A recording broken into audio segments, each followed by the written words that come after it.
Ja, dann beginne ich, oder? Ja. Gut. Ja, ich möchte alle sehr herzlich begrüßen. Es ist jetzt der Nachmittag schon des Symposiums. Wir sitzen hier in Wien und Andreas Moses, ich weiß gar nicht, wo Sie sitzen in Deutschland. In Weimar. In Weimar, ja. Und freuen uns sehr auf dieses Gespräch. Mich kennen Sie bereits. Mein Name ist Janke. Sie kennen mich wahrscheinlich von der gestrigen Begrüßung. Ich bin die Leiterin dieses interuniversitären Forschungsnetzwerk Elfriede Jelinek. Das ist die Institution, die dieses Symposium auch veranstaltet mit unseren chinesischen Partnerinnen und Partnern. Wir sind sehr gespannt jetzt auf unsere Nachmittagseinheit und sie hat den Titel Exotismus oder kultureller Dialog, Puccinis Turandot. Es wird also um eine ganz konkrete Oper gehen, um Puccinis Turandot, aber ich denke, wir werden davon ausgehend auch generell Grundsatzfragen zum Musiktheater stellen, im Hinblick auf den kulturellen Austausch.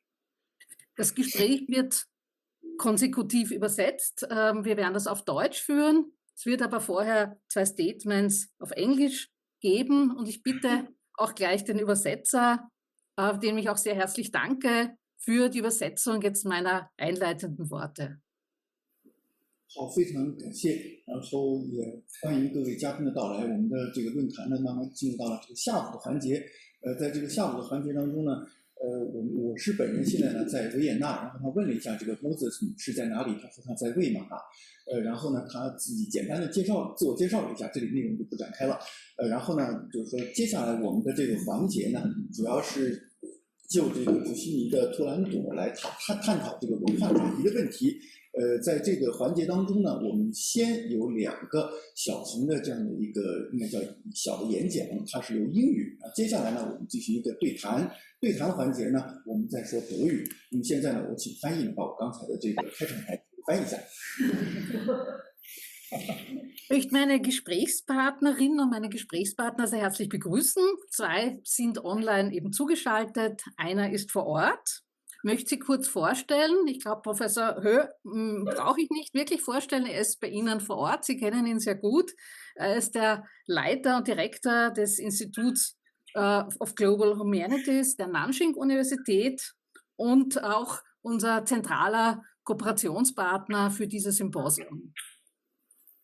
我首先想介绍的呢就是何承洲教授。我想对何老师呢，我也不用太多介绍了，他就在现场，大家也都非常非常了解他。他是大学全球人文研究院的院长，同时呢，他也是我们研究所在这次这个合作当中非常核心的合作伙伴。Zugeschaltet aus Wien ist Sergio Morabito. Er ist Dramaturg und Opernregisseur. Er war Dramaturg an der Staatsoper in Stuttgart, dort auch in leitender Funktion tätig. Und seit 2020 ist er an der Wiener Staatsoper Chefdramaturg, hat auch mehrfach Lehraufträge und eine langjährige Zusammenarbeit verbindet ihn vor allem auch mit dem Regisseur Jossi Wieler. 接下来呢，我想介绍的就是莫拉托比先生。他呢是一位戏剧家和歌剧导演。曾经在这个苏加特国家歌剧院的担任戏剧家，担任这个导演。然后呢，2020年以来呢，他在这个是这个叫应该叫维也纳国家歌剧院的首席戏剧家。Andrea Moses ist auch online zugeschaltet. Herzlich willkommen. Sie ist Regisseurin und Operndirektorin. Sie war Chefregisseurin am Anhaltischen Theater in Dessau. Dann war sie auch leitende Regisseurin im Team von Jossi Wieler und Sergio Morabito an der Staatsoper in Stuttgart. Und seit 2021 ist sie Operndirektorin in Weimar. Sie ist uns auch aus Weimar zugeschaltet. Und in Weimar hat sie auch bereits 2009 Puccinis Turandot inszeniert. 另外一位线上的嘉宾呢，就是摩西斯女士，她是也是一位戏剧导演，同时呢，常年也从事这个一些教学的工作。那么09年到11年的时候呢，她是德绍安哈尔特戏剧院的歌剧和戏剧首席导演，然后也曾经在这个斯图加特工作过。那么从2021年以来呢，他就到了这个魏玛，并且呢，他也就是导演了这场这个叫普希尼的图兰朵。Wir werden unser Panel so gestalten, dass es zunächst 2 Statements gibt. Ein Statement von Sergio Morabito und ein Statement von Professor Höh. Und wir werden dann gemeinsam mit Andrea Moses auf Deutsch, die Statements sind auf Englisch, ins Gespräch kommen. Und ich bitte zunächst Sergio Morabito um sein Statement. 那么我们接下来呢，就是有2场英语的这个小的演讲，接下来呢是德语的对谈。那么首先呢，我就想请莫拉托比先生来说一句。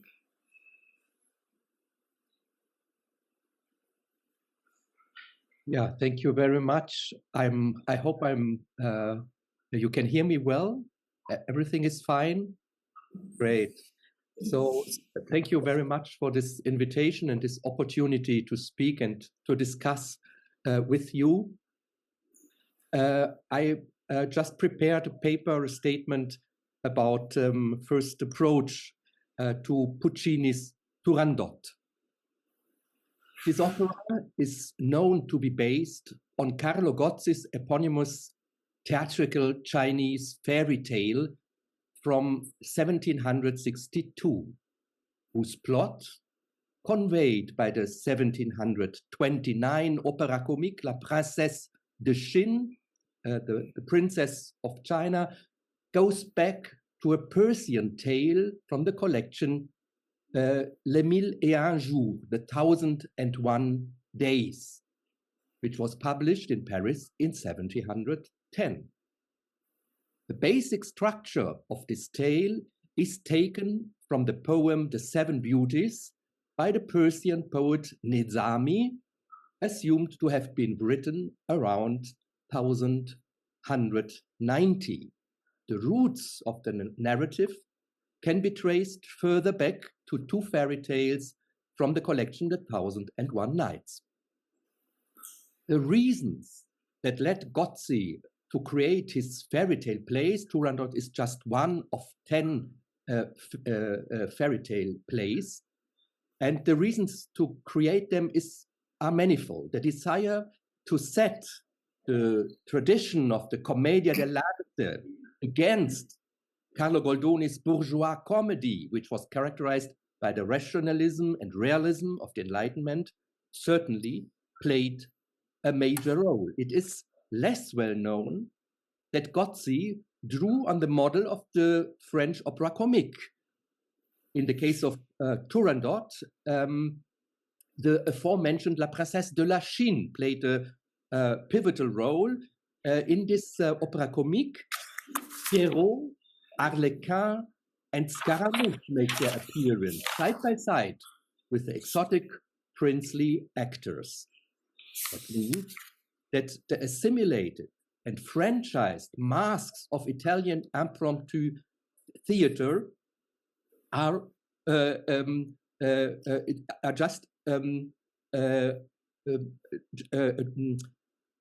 based on this French reworking of the narrative. Gozzi's self-stylization should be therefore thoroughly mistrusted, as can that of all supposed guardians of tradition.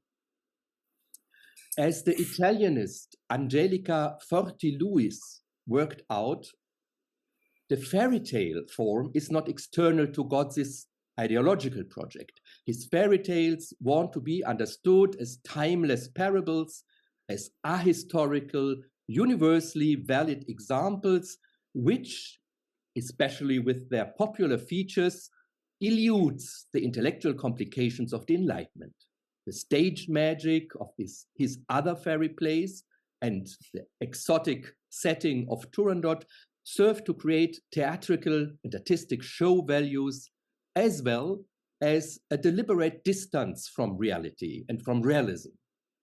At the same time, a desired social reality is implied, namely that of a patriarchal feudalistic order which prescribes dependence and subordination for women. How is this articulated in Turandot? The conflict is already hinted at in the name of the title heroine.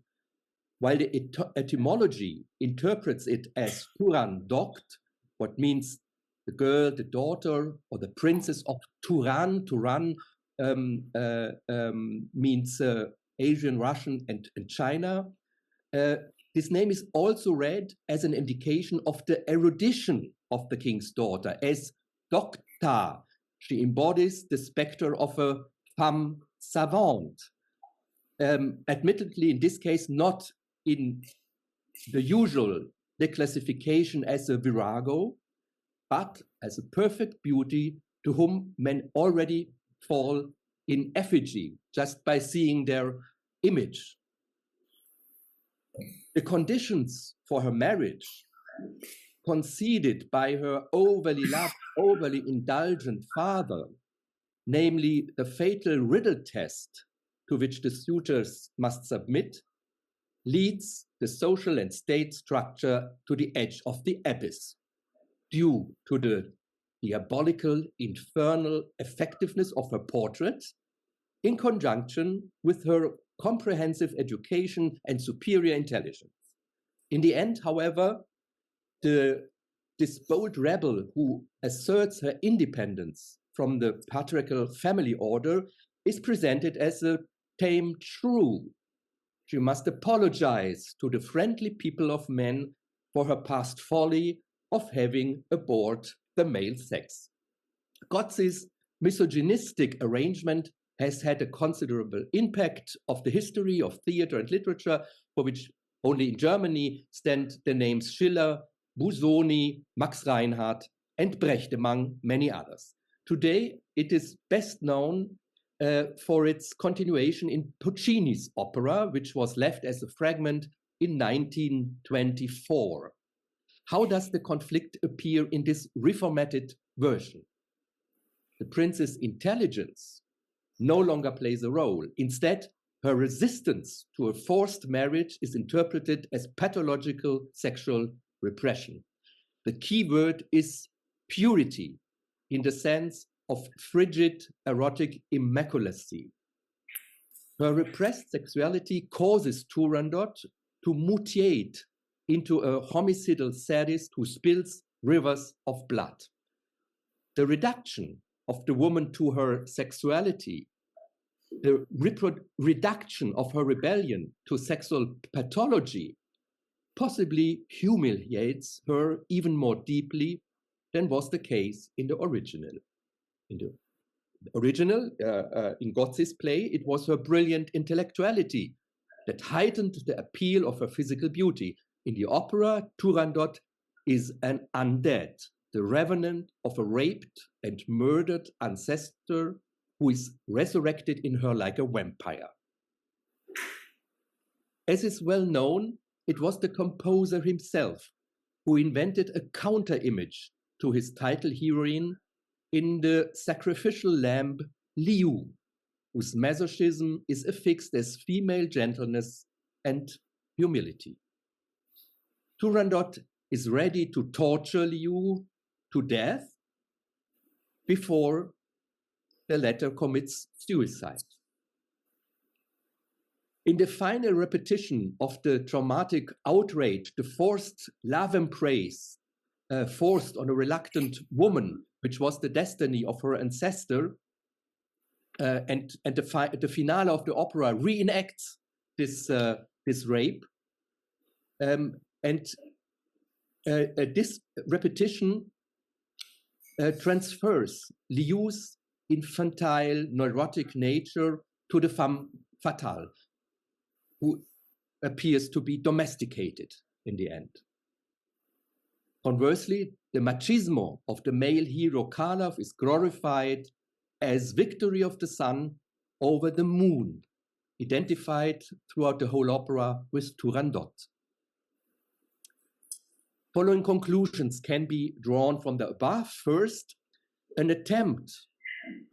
all attempts to apply standards of authenticity to the masks of a stage play are unproductive.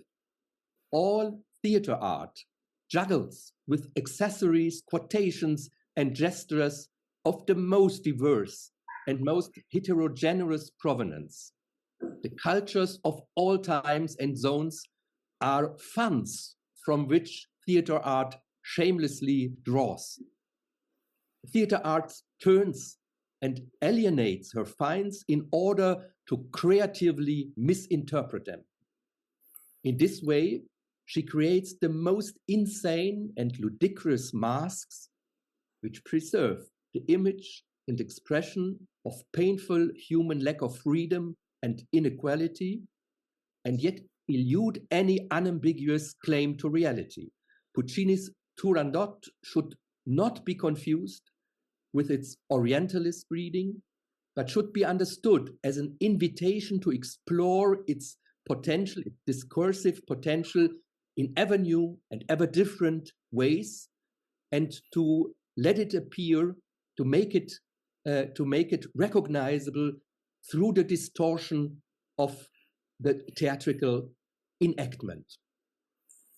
The historically passed down and historically conditioned theatrical narratives should neither be naively reproduced nor censored today, but should be made to speak through differentiated representation. Second, two strategies treatment of an opera. On the one hand, let's say a literary one, which is oriented towards realistically interpretable components, and which attempts to rationalize the events by simulating the reality of standardized feature film formats. Seemingly obvious producer in Puccini's case, which ties in with the Hollywood-like moments of his dramaturgy and composition. On the other hand, a subversive one, which enters into a game with the supposedly fixed meanings of the original, a game which is able to bring traditional reading orders and also the reflected power relations into suspension, or even invert them with relish. Third, a few words to the concept of cultural appropriation. This concept is an identitarian phantasm that comes from the left, but is therefore no less dangerous. For it is part of this concept, is part of the core of anti-Semitism, and this cannot be emphasized often enough, especially in the German-speaking world. The Jew as a parasite who imitates the culture of his host people without being capable of autochthonous artistic creation.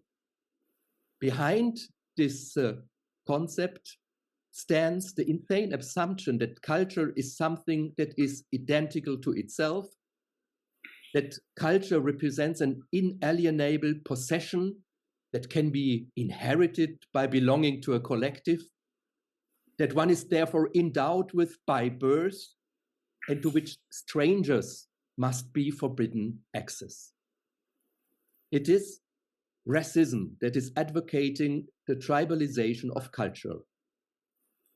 But there is no such thing as cultural identity, as the philosopher and sinologist François Julien explained in his book of the same name, of the same title. There is no such thing as cultural identity.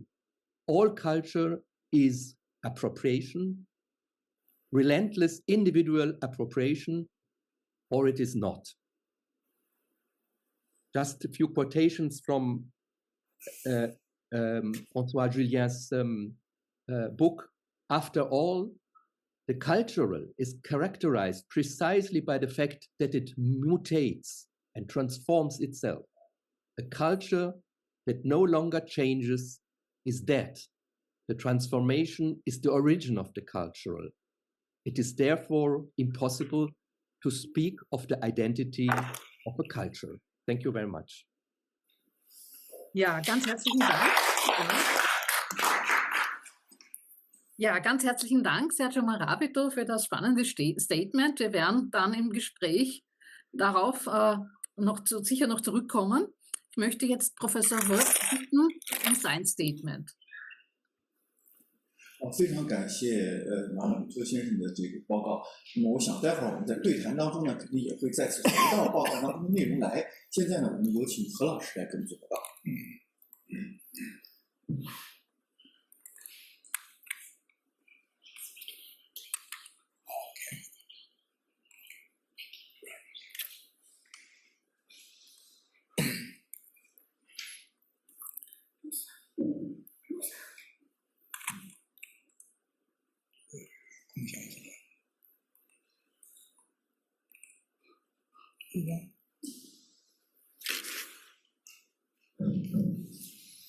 Okay, can you hear me? Oh, okay. So first of all, it's a great pleasure to organize this event in collaboration with some colleagues in Austria, University of Vienna, and some other organizations. And well, I'm happy to make this presentation in dialogue with two colleagues. And in fact, this morning I received a gift this morning. One of my PhD students was in New York and brought me a gift of Turandot. So, well, I'll begin my presentation.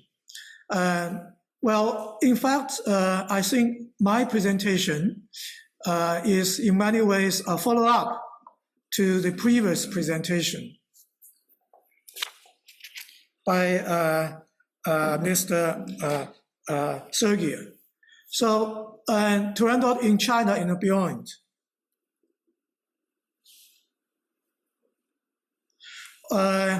Just now, I don't want to repeat, the birth of Turandot, a cross-cultural dissemination, and it's already being explained, 1710, 1001 days, and also 1762, Gauze's version, and then 1801, and Schiller's adaptation.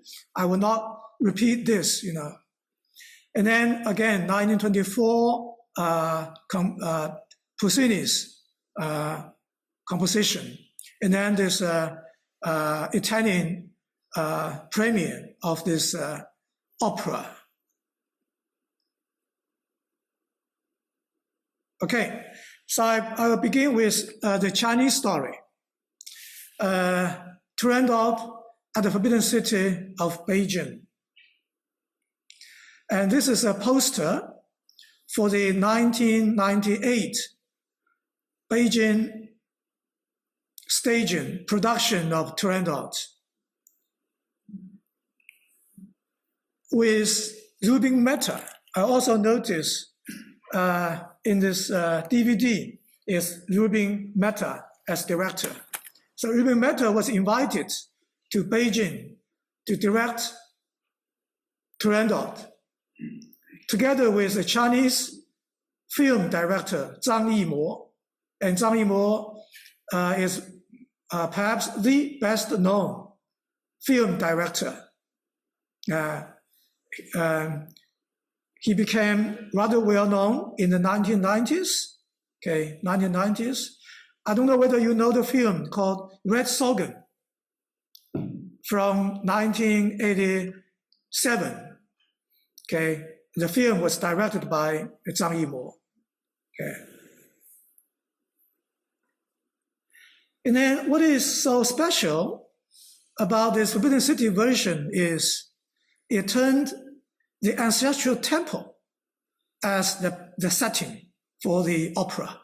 As you can, this is the ancestral temple. That means the place where emperor would worship ancestors in this temple, right? So they turned it into a stage. The two doors, entrance and exit. And then the performance would take place, on various levels in front of this ancestral temple. And then the audience. This is a bigger picture. with the ancestral temple in the background. And then you have this, performance space in front of the temple on different levels. And then many other performers, And then the audience will sit in the square, in the square in front of the ancestral temple. Well, I can tell many stories about this opera. Okay, I only highlight some interesting issues. Okay, for example, the costume. I must confess, this Chinese adaptation of Turandot, was in many ways controversial. But this is one of the things, it's a costume. The costume was actually made in Suzhou. It was rather expensive. So the budget for costume only 6 million RMB. So it was very extravaganza. It's super expensive. So the costume made by Suzhou Silk Research Institute. Okay, so 6 million RMB. Well, imagine 1998. 1998, my salary will be about 10,000 a year. My salary. Okay, so this is and then they invite, actors and actresses from around the world. The orchestra was brought from Italy. The whole orchestra from Italy, Yeah. And then and then there's Zhang Yimou, in the end of the performance,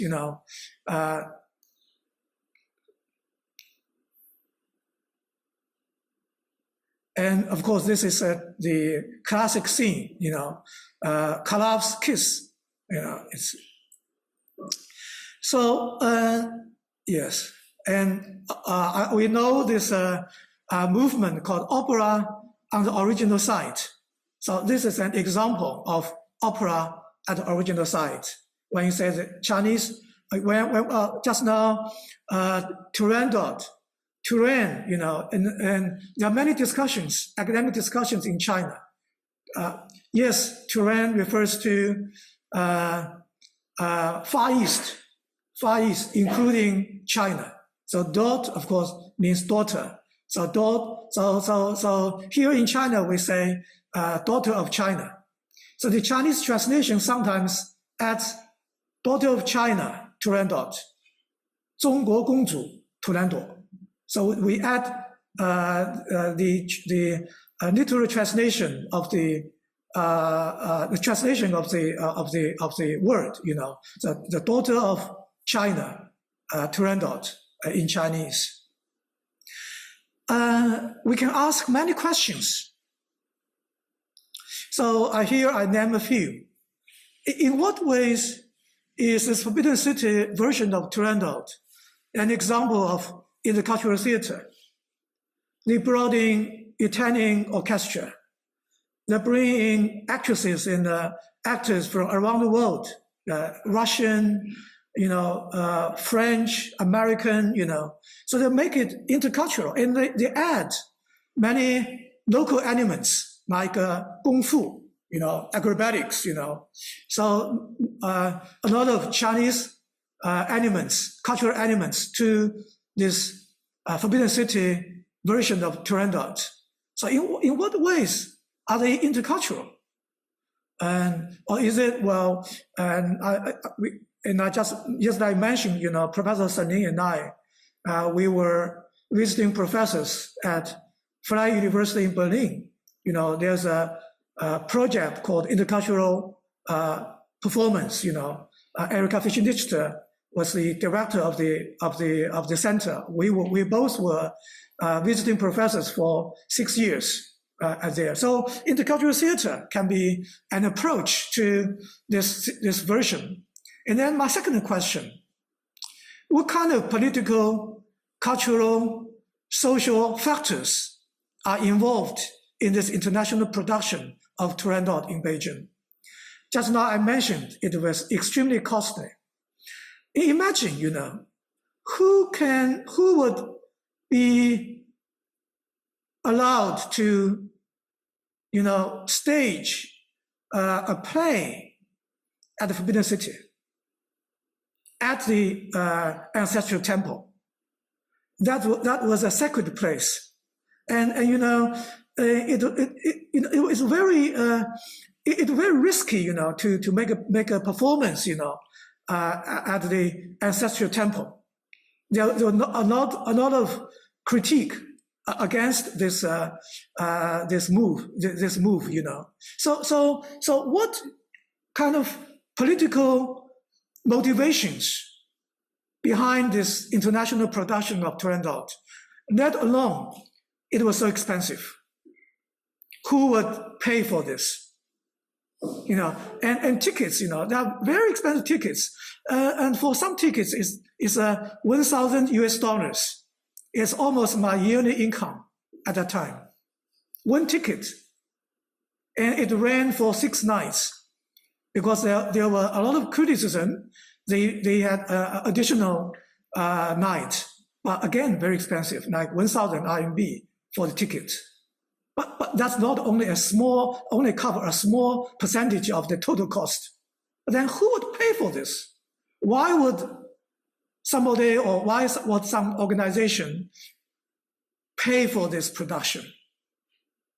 Okay, so, and then the third question is, how did the production turn into a performance event that has been widely covered in international media?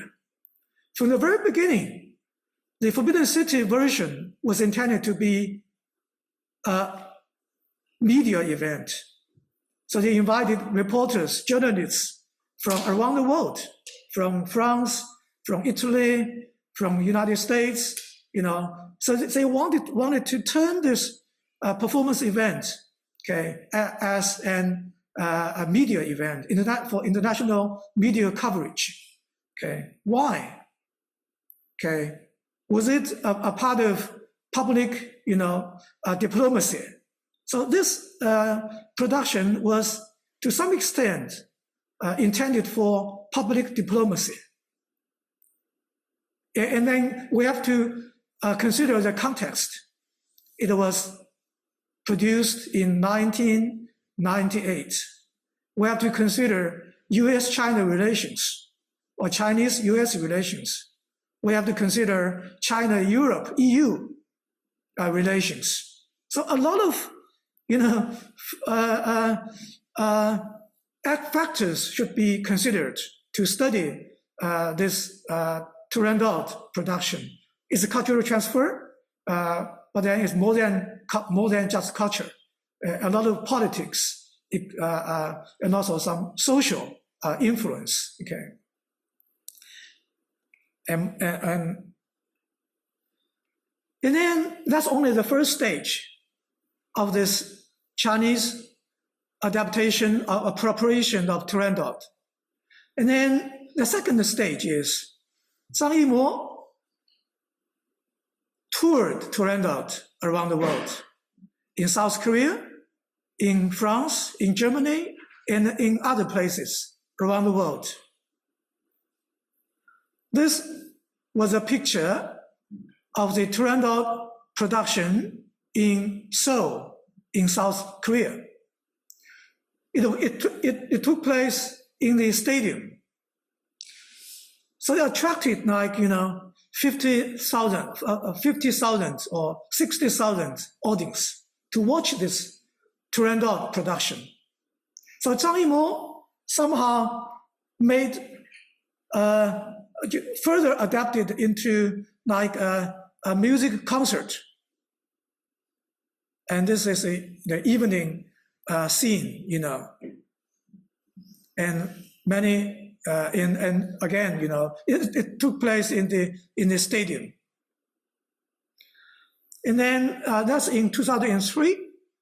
In 2004, the production was brought to France in the National Stadium in Paris. Some of you might recognize this stadium in France. So this is so you have this, again, to turn this stadium, National Stadium, into stage for the Chinese version of Turandot.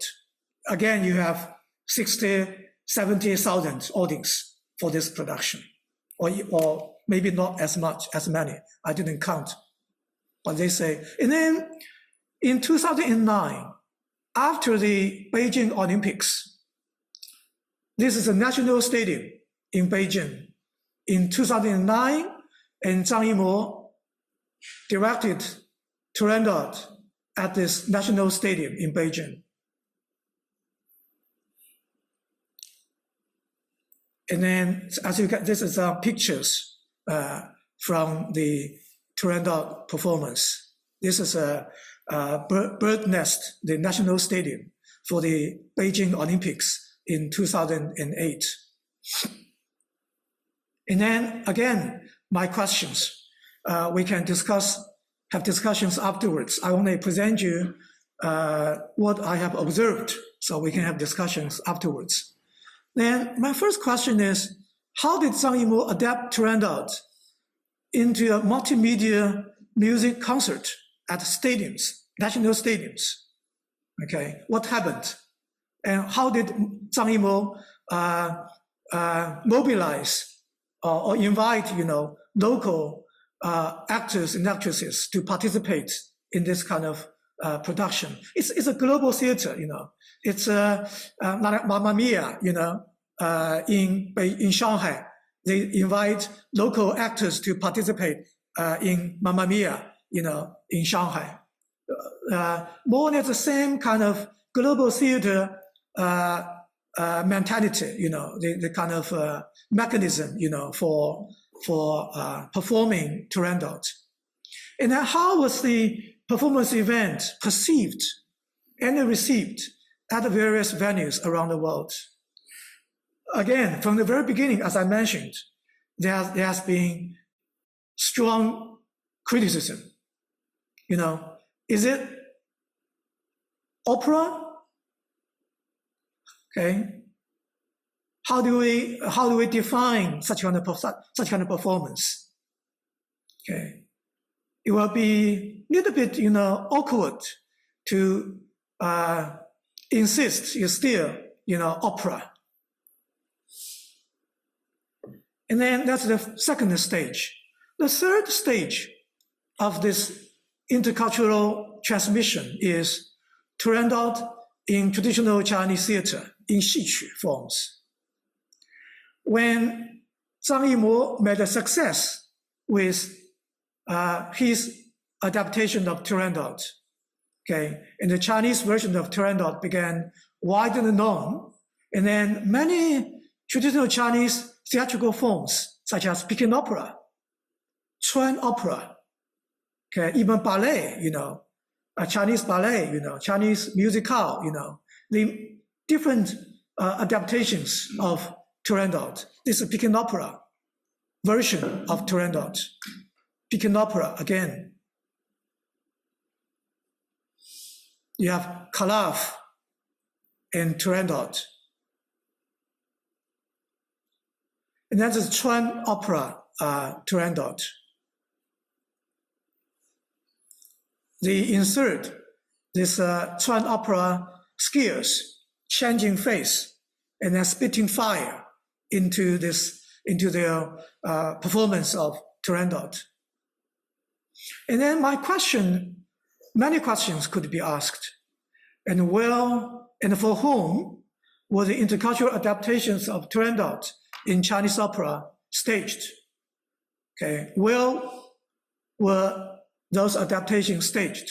Of course, as a researcher, I've collected a lot of statistics, okay?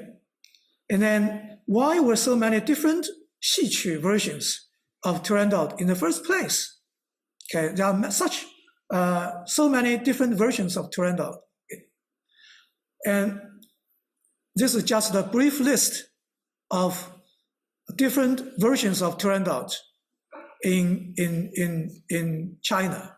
You have 川剧, 豫剧, ballet, 话剧, and etc. So apart from Peking opera version of Turandot. So, but then I found an interesting phenomenon that is before 1990, almost no Chinese performance of Turandot. Okay, suddenly after 1990, there have been increasing interest in Turandot. And then 1998, Zhang Yimou's version of Turandot at Forbidden City. And then afterwards, there have been, increasing, performances of Turandot in different theatrical forms and at various places. Like take example, 2004 in Warsaw, in Poland, in Budapest,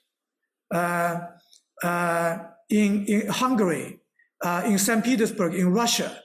So the Chinese 戏曲 versions of Turandot visited many places around the world, especially they were invited by the Chinese embassy, Chinese cultural center, or even some the kind of cultural centers, to invite those different versions, Chinese versions of Turandot to perform for the at the local places.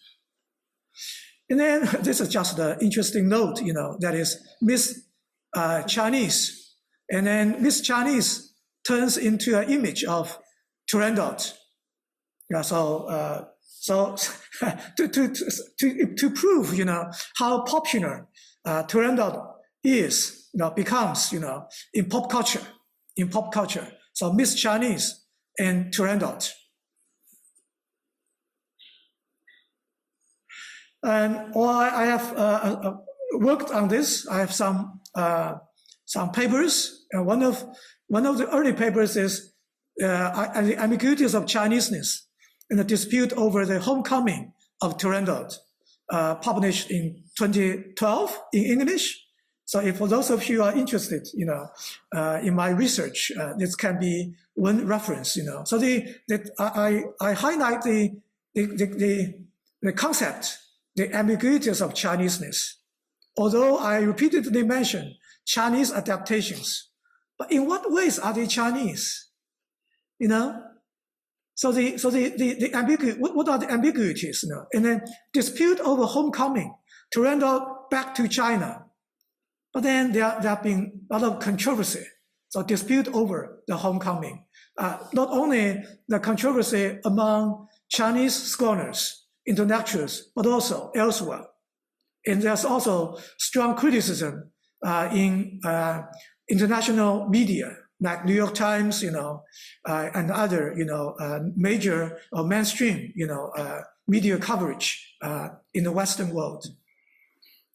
Okay, I'll stop here.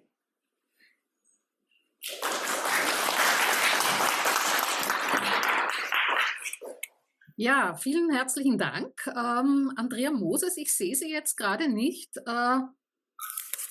Könnten Sie sich auch wieder sichtbar machen? Ja, sehr schön. Ja, vielen Dank für die spannenden Statements. Ich glaube, es sind sehr, sehr viele Fragen jetzt auch im Raum ganz bewusst gestellt worden.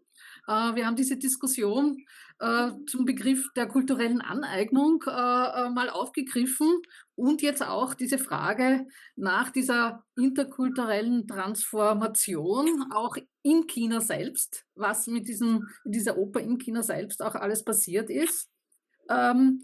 Ich möchte als erstes, ich sehe jetzt Nanjing nicht mehr. Oh ja, sehe ich, ja, danke schön. Ja, war jetzt gerade irgendwie eine Störung. Ich möchte Andrea Moses ansprechen und meine erste Frage an Sie auch jetzt richten und möchte noch einen weiteren Themenkomplex oder eine weitere Sicht quasi einbringen. Vielleicht stoppe ich mal, um auch dem Übersetzer Zeit zu geben für meine ersten Worte jetzt. 首先呢，非常感谢上面的2场报告。我想呢，在这个报告当中呢，其实已经有很多的问题啊被提出来了，而且我们在这个当中呢，也提到了一些非常核心的概念，比如说文化挪用，比如说跨文化的变形本身这种变形或者说这种形变，它发生在就是单单在中国境内，它也在不断的在进行的这样一种变化。那么我想呢，我现在呢来把问题呢提给这个 Moses 女士，想通过我的这个问题呢，把我们的这个话题啊转换到另外一个维度上去。但是我先让翻译先翻译2句。Ja, ich möchte einen Text ins Spiel bringen, der 2024 auf der Homepage der Metropolitan Opera New York empfohlen wurde zur Lektüre, nämlich von Christopher Browner. Und in diesem Text wird die kulturelle Gefühllosigkeit der Oper Turandot kritisiert. Und er schreibt, es sollte nicht überraschen, dass der Besuch vielen chinesischen Zuschauern schwerfällt, da ihr eigenes kulturelles Erbe vereinnahmt, zum Fetisch gemacht und als wild, blutrünstig und rückständig dargestellt wird. Und Puccini, so schreibt er, habe die östliche Kultur der westlichen untergeordnet. Und der Satz, der jetzt kommt, lautet, als westliche Projektion des Ostens ist das Werk voller Widersprüche, Verzerrungen und rassistischer Stereotype. Also hier wird ganz klar der Vorwurf der kulturellen Aneignung gemacht. Wir haben auch schon das Statement von Sergio Morabito, diesen Begriff gehört. Und jetzt wollte ich Sie fragen, wie ist Ihre Perspektive auf so einen Vorwurf, dass ein Stück wie Turandot so etwas wäre wie eine westliche Projektion voller rassistischer Stereotype? 首先呢，我来。dass wir zuerst mal das übersetzen lassen, genau. Ja. 摸子是一个问题，好像是在2024年，应该是叫纽约戏剧这样一个，应该是纽约歌剧这样一个杂志上，有一个叫 Pauna 的作者呢，他写了一篇文章，这个文章的标题呢，我临时翻译一下啊，应该叫做文化的，应该叫这个图兰朵歌剧在文化上的缺少感情。就是我可能翻得不太好啊，就认为它很无情。这个剧作，它这个核心的要点呢，就是说，在这个剧作当中呢，很多中国的观众，他其实在看这部歌剧的时候呢，他并没有能感受到自身文化当中的东西，而他觉得呢，这个歌剧呢，普希尼的这个歌剧呢，更多的他是在把东方的东西用一种西方的方式把它投射出来，然后呢，把这个东方呢，使它置于西方之下。或者说呢，它带有一种种族主义的这样的一种倾向在里面。那么，所以我想呢，首先把这个问题提给 Moses 女士，看看她是怎么看的。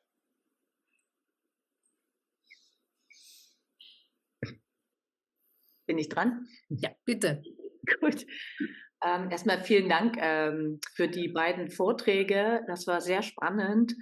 Einerseits den Kulturtransfer zu erleben von Turandot in die Welt und zurück. Und andererseits auch das Statement von Sergio Morabito über die Fehlleistung des Vorwurfs der kulturellen Aneignung, was Kulturproduktion an sich angeht.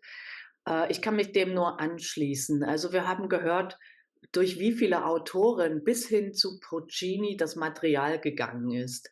Ich als Interpretin, als Regisseurin gehe den gleichen Weg. Ich schaue Schiller an, ich schaue Gozzi an, ich schaue Puccini an, ich schaue die Zeit an, in der Puccini schreibt, kurz nach dem Ersten Weltkrieg und kurz vor dem Zweiten Weltkrieg.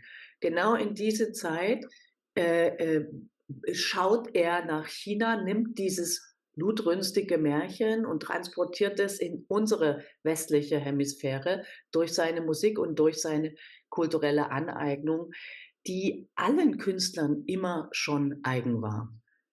Man kann nicht aus seiner eigenen Identität allein heraus, Frage Identität, was ist das? Eine Sammlung von vielen Einflüssen, von genetischen bis kulturellen, heraus Kultur schaffen.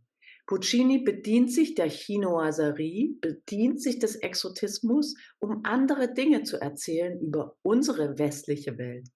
Diesen Kulturtransfer, den muss man erstmal erkennen und akzeptieren. 我想，首先我非常感谢前面的2场报告，他们一个呢是关于文化转移，比如说图兰朵是怎么到达全世界，以及最后他又去回归到中国。另外一个报告呢，他谈到了从应该说批评了文化挪用这样的一个概念，或者说就是说。是对文化挪用这种批评的一种反击，认为呢，在这个文化的生产或者在文化产出当中呢，这样的现象其实是不可避免的。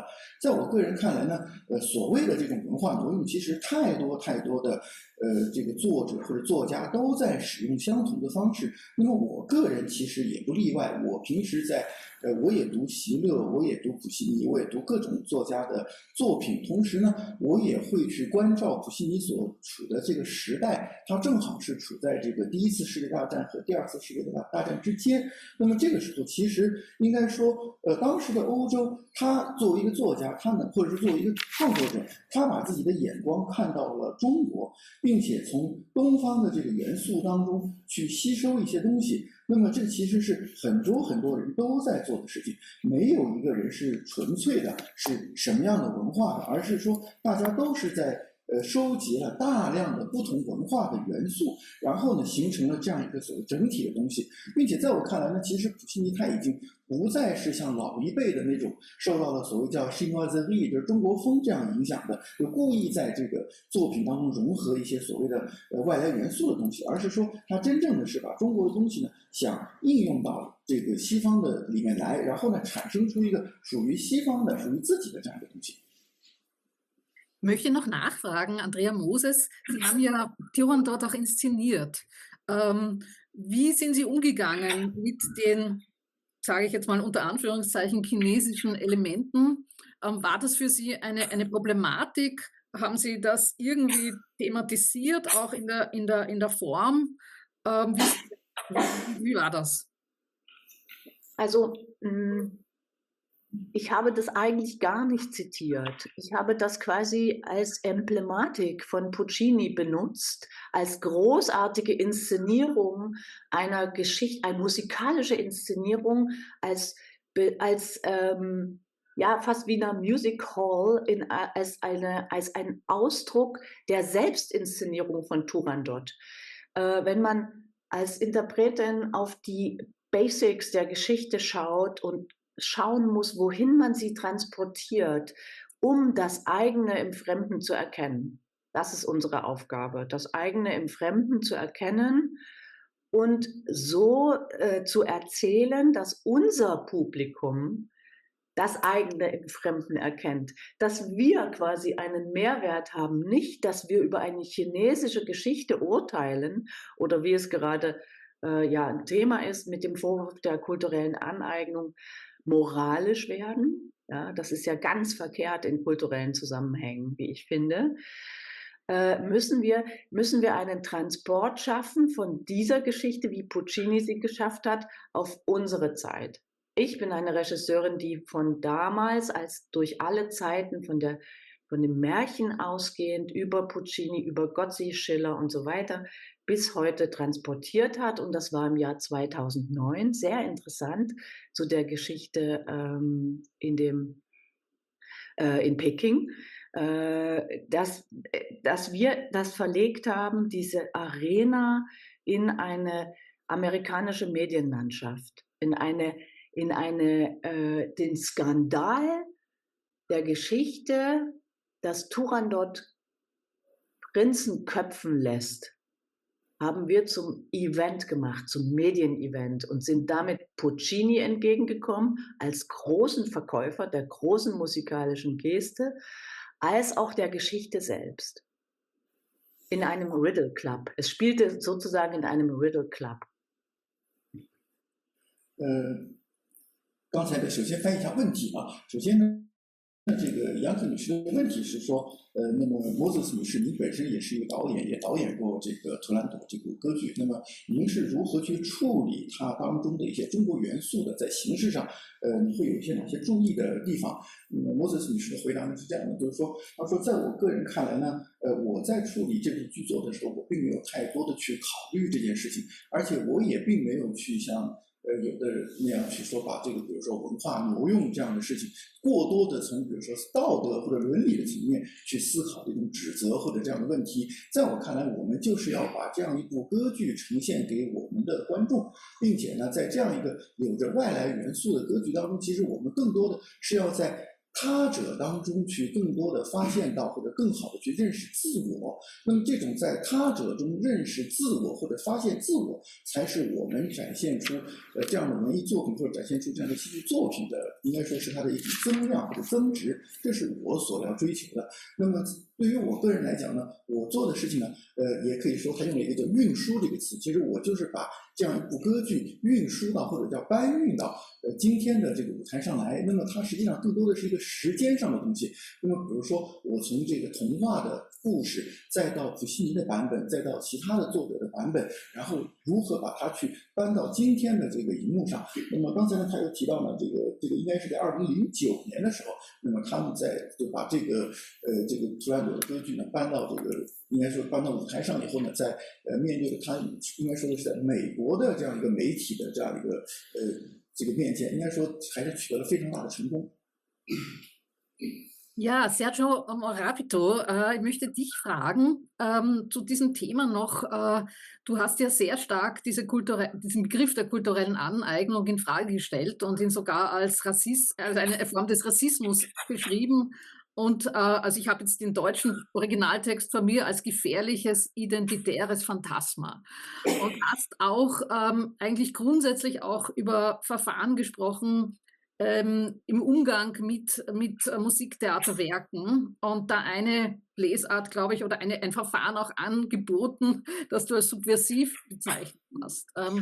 Jetzt in Hinblick auf so eine Oper wie Turandot, was wäre hier eben so ein subversives Verfahren? Ist das auch, was Andrea Moses da uns erzählt hat? Ich glaube, du hast dich jetzt noch nicht selbst inszenatorisch mit dem Werk befasst, aber sicher jetzt auch eine bestimmte Haltung, Meinung dazu. Man hört dich nicht. Jetzt hört man mich wieder, hoffe ich. Ja. Ja, Pia, zum ersten Teil deiner Frage. Ich glaube auch, dass dieses Konzept ein in die Irre führendes ist, das Konzept der kulturellen Aneignung, nicht nur, weil es mir als Wiederauflage erscheint eines gewissen antisemitischen Stereotyps, es ist natürlich auch ein Geschäftsmodell, das darf man auch nicht vergessen. Das heißt, es ist ja der Zugriff sozusagen, es ist ja immer verknüpft dann mit der Frage der Urheberrechte. Das ist etwas, womit wir in der künstlerischen Arbeit auch in steigendem Maß konfrontiert sind, nicht? Dass sozusagen über solche Ansprüche, dass man sich vergriffen hätte an einem fremden kulturellen Eigentum, das ja immer oder sehr oft dann auch verknüpft wird mit Schadensersatzforderungen. Also es gibt natürlich und auch die Kunst natürlich, das Theater ist natürlich auch umklammert und umstellt von einem kapitalistischen Markt und einem kapitalistischen Werteverständnis. Und ich glaube auch, das, was angesprochen worden ist, auch von Professor Chengzhou, dieses Phänomen der Turandot in der verbotenen Stadt, ich glaube natürlich, das ist ein großes, großes, ich würde sagen, kulturtouristisches Projekt, was dort eben natürlich auch die entsprechenden Sponsoren und Ermöglicher gefunden hat. Ich glaube, wenn man es tatsächlich ein Werk wie Puccinis Turandot eben auf ein folkloristisches Spektakel reduziert, ich habe die Aufführung leider nicht gesehen, ich kann es nur schließen auch aus den den Aufführungsfotos, die uns gezeigt worden sind, wo man denkt, es ist etwas, was eben nicht anders als Andrea Moses das jetzt auch getan hat, nicht ein Werk von innen heraus befragt und neu erzählt und neu denkt, sondern es ist ein sehr dekorativer äußerer Zugriff, der sozusagen das dann als Event, auch als Medien, als internationales Medienevent qualifiziert. Das ist, glaube ich, das ist nicht das hat in meiner Wahrnehmung nichts mit dem Kunstcharakter einer Theateraufführung zu tun. 刚刚呢，首先是问题啊，问题呢，首先是那个杨克女士问的是说，您在报告当中呢，其实对于批评图兰朵可能存在一些文化挪用现象，并且对文化挪用这个概念呢，对它做了一个比较应该说比较严厉的反击，而且指出呢，文化挪用其实这种批评啊，其实更多的已经带有那种我们讲叫做这种应该叫 racist， 就是一个种族主义的这样的一种倾向在里面。那么我想问问，就是说你自己对于你自己可能还没有指导过，或者说没有处理过图兰朵这个文本，或者说这样一部剧，但是你自己在作为这个导演或者作为这样一个创作人的时候，那么你平时自己是如何处理这方面相类似的问题？他的回答呢是这样，就是说这个里头呢，其实有两个方面的问题。一方面呢，就在于就是说这个在这个我们现在的这个戏剧当中啊，它其实有时候也涉及到，就是我们仍然也是有自己的一种所谓叫业务上的一种模式或者方式。那么这种产业模式当中呢，其实还是有，比如说我们现在的知识产权问题，你在使用到某一个歌剧的时候，或者说使用到某一个人的创作的时候，它这个其实也是有一定的比如说你在使用到别人的时候呢，可能会产生一定的侵权，然后呢，别人呢也有可能对你追溯你使用了他人的产权的这样的一种赔偿责任。但是呢，在文化挪用这个问题上呢，并不是说好像我在我的歌剧当中使用了中国的元素，似乎好像中国文化它就有一个主体来向我追溯我的这种盗版或者说怎么样的这样一种问题。但是呢，提到了何老师刚才讲的图兰朵在这个中国紫禁城的这样一个演出的当中呢，在我看来，或者说我虽然自己并没有看过，但是他给我的一个印象呢，他似乎更多的是一个很巨大的文旅项目，有好的投资人呢，他促成了这样的一个事情，所以这场演出呢，它似乎在某种程度上说呢，它缩减了一些内核性的东西，而更多的注重了表演和它的一种装饰性的东西，而不是像刚才 Moses 女士提到的，我们的演出或者说我们的导演要把这个剧作本身啊，要从内在进行发问，让这个演出能够得到它更多的一个增量的东西。所以在我看来呢，这样的就是如果对它进行缩减，然后把它就是把它拍得更炫的这种外观的东西，它其实不太能算一种真正的艺术上的一种表演，它的艺术性就降低了。Andrea, darf ich noch etwas anfügen, Pia? Sonst. Nein, gerne, sehr gerne. Nein, ich wollte noch zurückkommen auf den Satz, den Andrea Moses gesagt hat. Sie sprach davon, das eigene im Fremden zu erkennen. Ich würde ihn nur ergänzen, und der Satz meint aber im Prinzip genau das, auch das Fremde im vermeintlich Eigenen zu erkennen. Auch das ist, glaube ich, die Aufgabe, die uns als Theaterschaffenden gestellt ist. Konkret heißt das, und auch um das vielleicht noch zu unterstreichen, ich habe die Aufführung damals von Andrea Moses in Weimar gesehen und sie hat sich mir sehr, sehr stark eingeprägt. Andrea hat eben noch mal daran erinnert, dass sie das in einer Art von amerikanisierten Medienlandschaft angesiedelt hat, in Turandots Riddle Club. Natürlich ist damit, sozusagen hat sie damit nicht behauptet, dieses Stück findet in einem irgendwie realistischen oder dokumentarischen Sinne in Amerika statt, sondern es ging ihr darum, bestimmte Phänomene, mit denen unsere Gesellschaft konfrontiert sind, unsere Gesellschaften konfrontiert sind, dafür eine Metapher, ein Bild zu finden, ohne zu sagen, ich erzähle jetzt etwas über den Nordamerika, Ja, das wäre genauso ein Missverständnis wie zu glauben, ich erfahre etwas über das historische oder gegenwärtige China, indem ich mir eine Puccini-Oper von 1924 anschaue. Also das sind also vermeintlich Basics, die ich jetzt nochmal anspreche, die aber immer wieder in Vergessenheit zu geraten scheinen.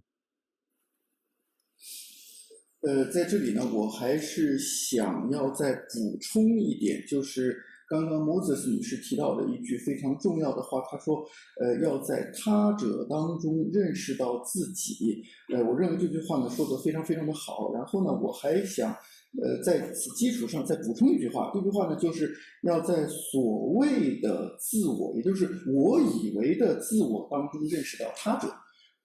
这是我想做的一个补充。接下来，然后呢，就是说，刚刚呢，Moses 女士也提到了他们的这个演出，在这个美国的一个应该叫 media landscape， 我们可以把它理解成在美国的媒体面前。当时我刚才是这样翻译的，那但是其实呢，这个当中其实它也是有着某种误解，或者说某种也就是说，它可能只是呈现出来这样一种方式，而并不是真正的在美国或者说怎么样的地方去上演。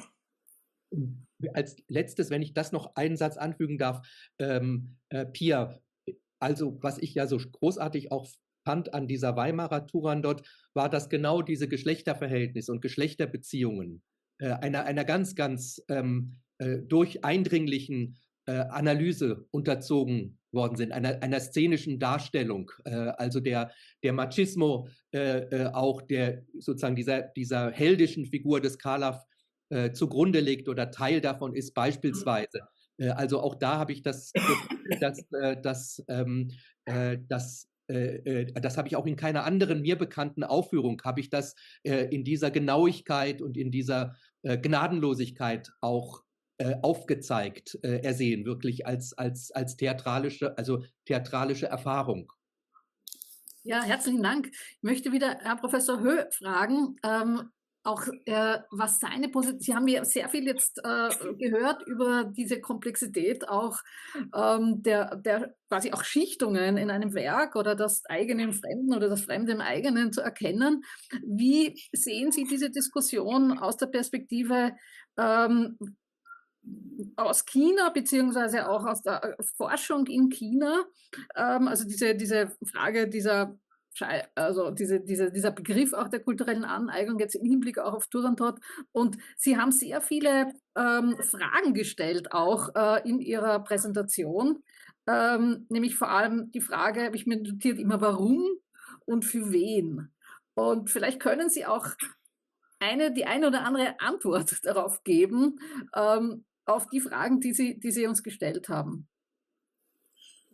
这样，我先把那个杨可女士的问题翻译一下啊。她的问题呢，马上是提给何老师的。就是刚才呢，我们已经讨论了这个图兰朵歌剧的这个很多的复杂性啊，包括它的我们在理解当中出现的很多多层次性啊。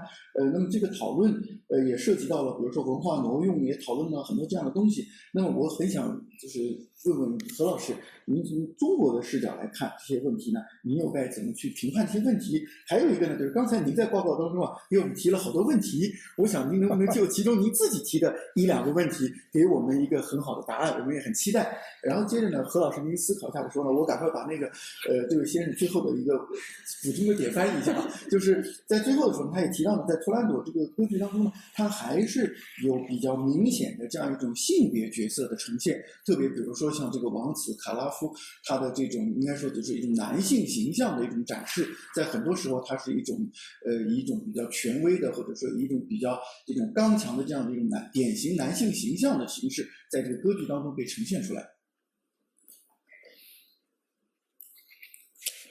OK， 我用中文哈，因为待会儿有翻译哈。这个我先那个回应一下，就是刚才两位学者的观点哈，一个是Moses 女士的那个观点，就是他者中发现自我。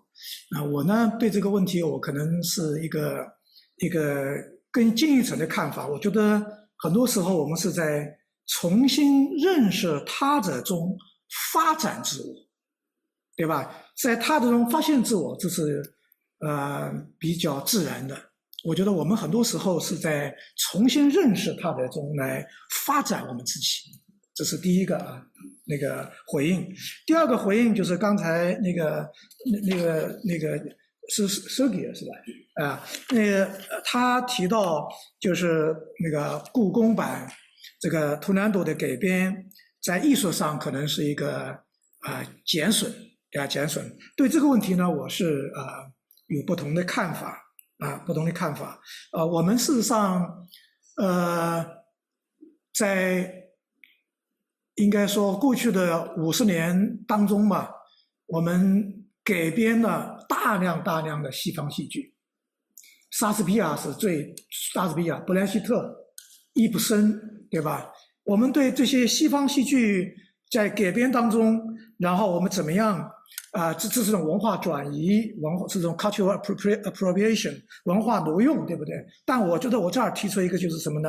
在利用文化，就是充分利用这样一种文化挪用，来加强我们自己的文化建设，这个很重要。我们需要借助这样的文化挪用，然后产生一些作品，让他们能够去更加讲好中国故事。所以我们很多的这个莎士比亚的改编、京剧改编到西方演出，包括昆曲。今天晚上看昆曲，我们好多昆曲是改编西方戏剧的，比如说福斯特。我们今天晚上那个柯军就改编那个福斯特，然后到德国演出，它是一个很好的这个桥梁也是强大了我们自己的文化交流Nun möchte ich auf die Thesen, die von beiden Gelehrten aufgestellt habe, einmal antworten. Und zuerst gehe ich auf die These von Frau Moses. Sie haben erwähnt, das heißt, das Wichtige ist, im Fremden das eigene zu erkennen. Ich finde das richtig und ich möchte hinzu aber was ergänzen. Das heißt, wir erkennen uns selbst oder das eigene nicht nur in dem Fremden, sondern wir entwickeln uns. Wir entwickeln das eigene, indem wir auch im Fremden, das heißt, das Fremde wiedererkennen. Das war meine Ergänzung.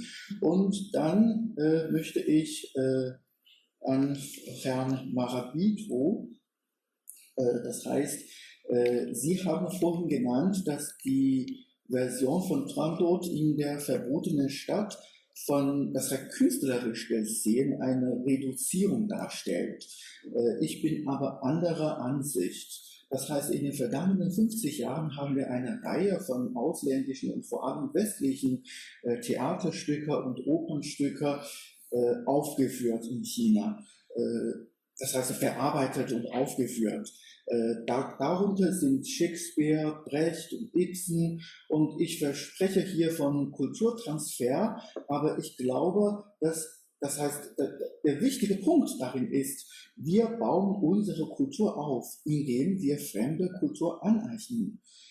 Das heißt, auf diese Art und Weise können wir auch unsere chinesische Geschichte gut erzählen. Und heute Abend werden wir auch Kuloper besuchen. Wir werden auch schauen, wie Herr Kul, das heißt auch ausländische Kultur, aufgreift, um eigene Produktion zu machen. 就是刚才提到这个就是图兰朵那个用在故宫演出，把故宫作为一个这样一个实景演出背景，我觉得也是在很大意义上讲中国的古典建筑和图兰朵进行融合，是这一种跨媒介融合。我们现在在苏州，我们好多时候在园林当中演昆曲，叫园林昆曲。最近我刚刚写了一篇英文论文，就是讲园林昆曲，这就是讲昆曲艺术和中国古典的园林艺术进行融合。那么这个也有一些创新，也赢得这个 BBC 有报道，也赢得本土观众和世界观众的这个喜欢。同样，我觉得故宫前面演图兰朵也是一种这个跨媒介的这样一种艺术的融合。我觉得一方面可能在某一些这个艺术呈现方面有所不一样，但是同时又有一些很好的增加和加强，所以我觉得很难用这样一种减损来一言以蔽之。Ich komme wieder zurück zum Turandot oder der Version von Turandot in der verbotenen Stadt. Ich denke, die verbotene Stadt diente damals als eine Kulisse. Das hat eine große historische Bedeutung. Und die verbotene Stadt, der damalige Kaiserhof, trifft Turandot. Das ist ein transmediales Zusammentreffen von beiden Medien.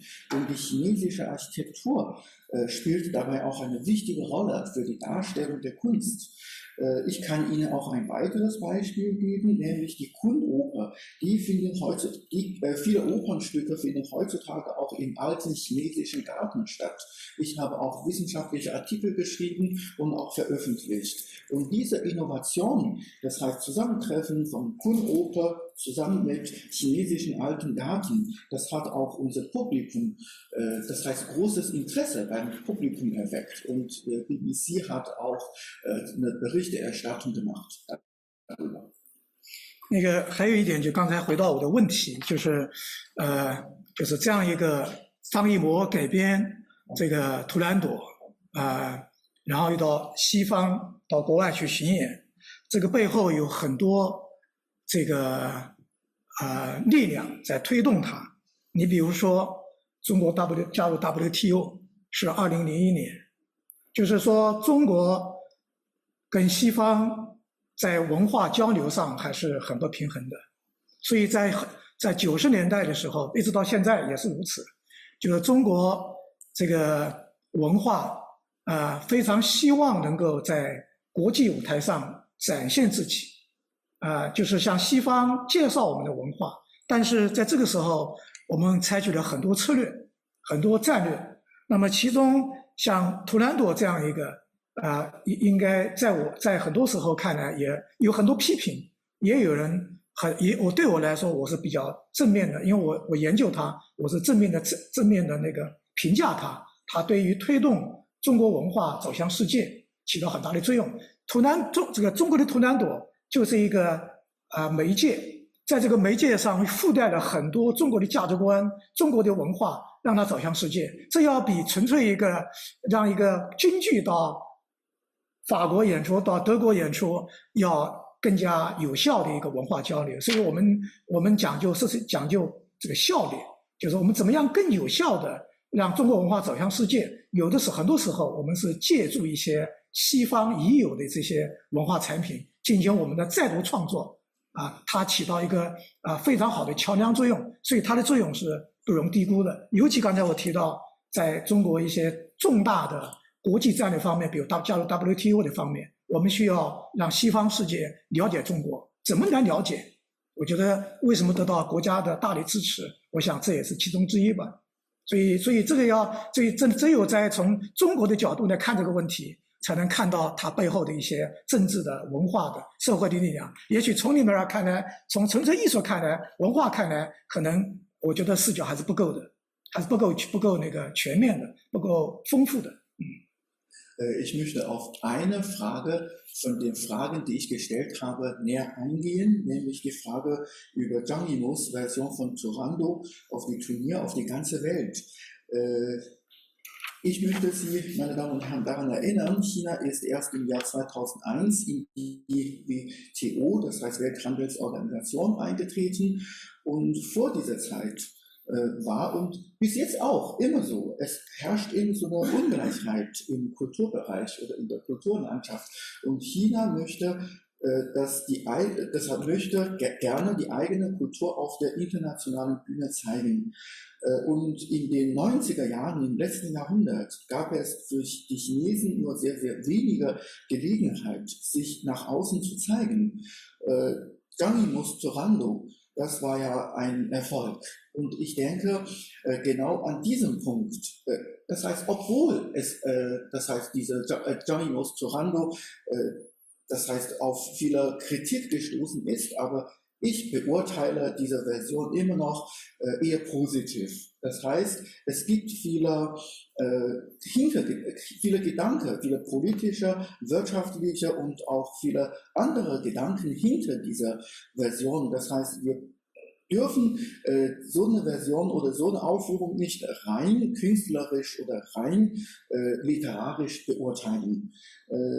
Heutzutage, wenn wir Chinesen unsere Kulturproduktion nach außen bringen, das heißt going global, das heißt viele greifen auf die vorhandene Werke aus dem Ausland und reproduzieren das, damit diese Produktion oder diese Kulturproduktion im Ausland besser anerkannt und besser verstanden werden. Ja, herzlichen Dank. Ich glaube, wir müssen noch jetzt ein bisschen drauf, weil wir haben nicht mehr so wahnsinnig viel Zeit. Deswegen würde ich auch noch gerne Sergio Morabito, Andrea Moses die Möglichkeit geben, auch darauf zu reagieren. Ich glaube, das war jetzt eine ganz interessante auch Perspektive. Und also jetzt auch diese letzten Sätze, nämlich sozusagen, dass dann das auch dazu dient, international sich zu positionieren, auch politisch, wirtschaftlich. Das heißt, wir haben hier eigentlich Kunst auch in einen ganz größeren Kontext gesetzt. Aber sozusagen mit einer westlichen Oper dann aus China sich zu präsentieren, dann vielleicht auch in dieser westlichen Welt. Möchte gerne Sergio Morabito, Andrea Moses, wollen Sie dazu was sagen? Sergio, bitte. Ja, gerne. Ich finde, das Entscheidende hat Herr Chengzhou angesprochen, nämlich, dass seine Perspektive jetzt keine immanent künstlerische ist, sondern eine kulturpolitische, dass sie in Verbindung mit einer kulturpolitischen. Und ich glaube natürlich, Andrea Moses und ich, wir sind Künstler, und für uns ist es sehr, sehr wichtig, dass wir nicht verwechseln Kulturpolitik mit Kunst. Das sind für uns zwei ganz unterschiedliche Dinge. Und natürlich als sozusagen von der Seite der Theaterschaffenden her und sozusagen auch auf die Gefahr hin, weil ich habe es ja schon gesagt, ich hatte keine Gelegenheit, diese Aufführung zu sehen. Aber es scheint mir doch, dass dieser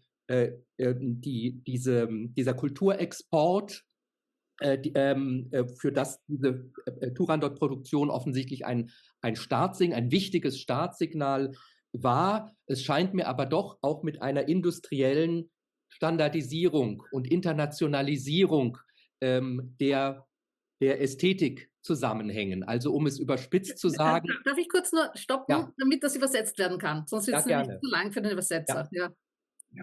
好，我先翻译一下刚才那个杨可女士的这个总结啊，就是说，我们现在呢已经把这个话题呢谈到了更加全面的一个维度上，不仅仅是从纯的艺术的角度，而且呢是从比如说政治的、经济的各个方面去看这样的问题。所以我想呢把问题再次抛给这个Morabito和 Moses 两位，对这个何老师的话呢做出一些相应的回应。那么刚刚呢，Morabito先生呢已经讲了，就是说，何老师刚才提到的这个对图兰朵的评价呢，他不再是从一个纯的文学艺术的角度去评价，而是站在一个更加高的叫文化政治的这样的一个高度上去看待它。那么我们就是他说我和 Moses 女士，我们俩呢其实都是艺术家，所以我们看问题的时候呢，在我看来呢，就是艺术和文化政治这是两个层面的问题。那么比如说在这个紫禁城出演的这个就是或者说张艺谋版本的这样一个图兰朵，那么他肯定是在这个应该说在他的这个表演水平或者说整个的应该我们可以把它理解成是一种表演工业的这样的一个标准化这个上面，他肯定是做了很多的努力。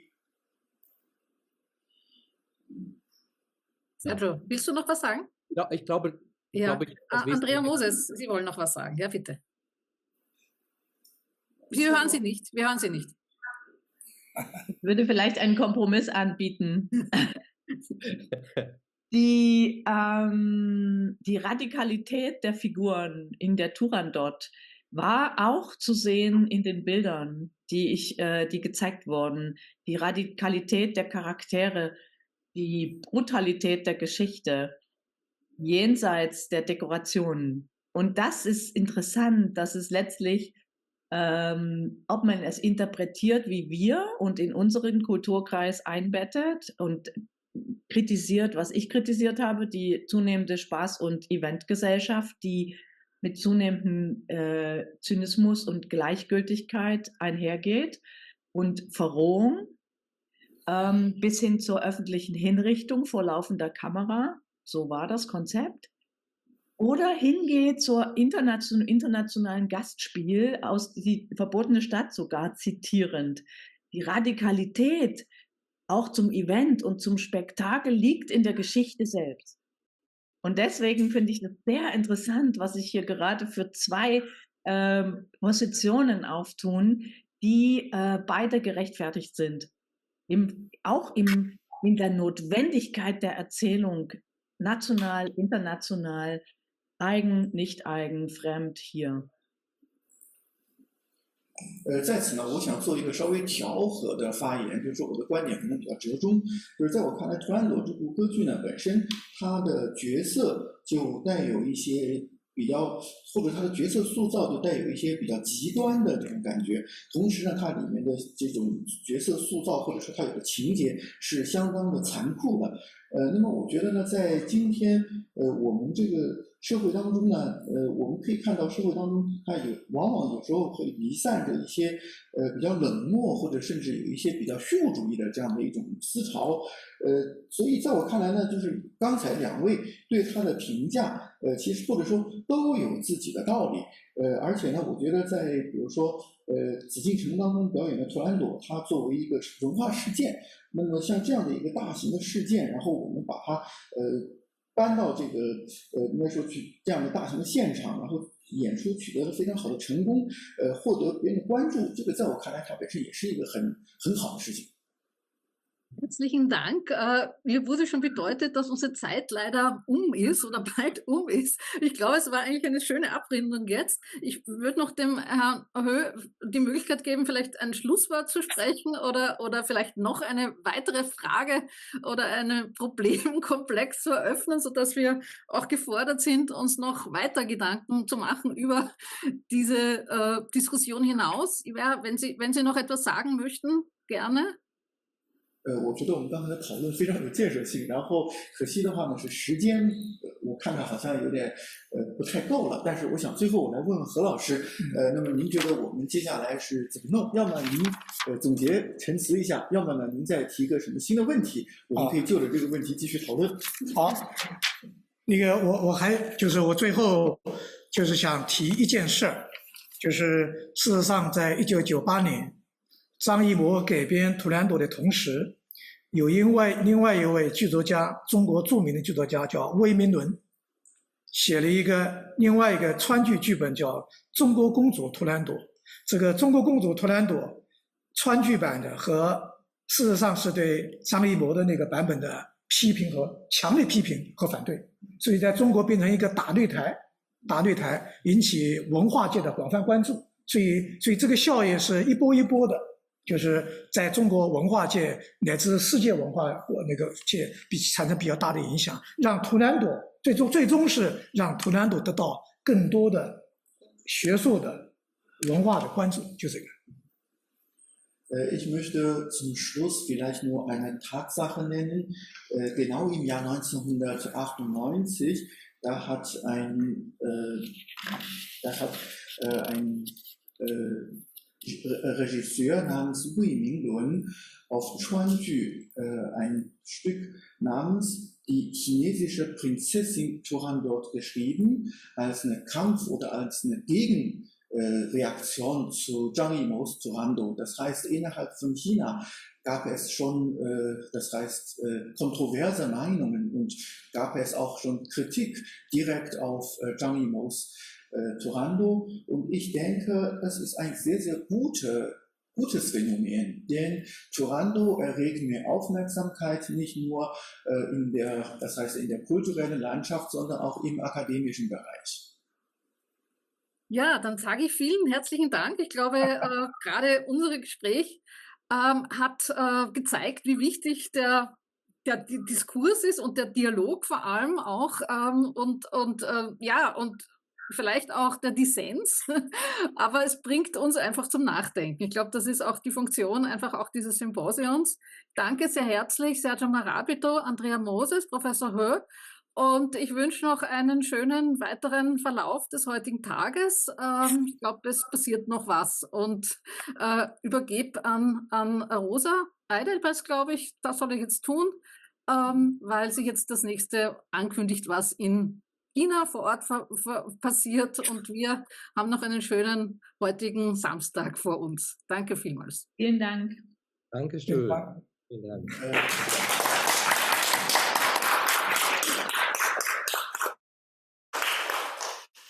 好，非常感谢大家刚才的这个谈话呢，我想给我们都带来了很多的思考。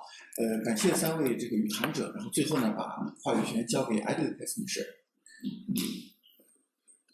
Yes, thank you very much for this very interesting and very interesting discussion and your statements. And I think we are all moving together to the theater, and we were picked up in front of the building, if I'm correct, at 4 o'clock. Thank you.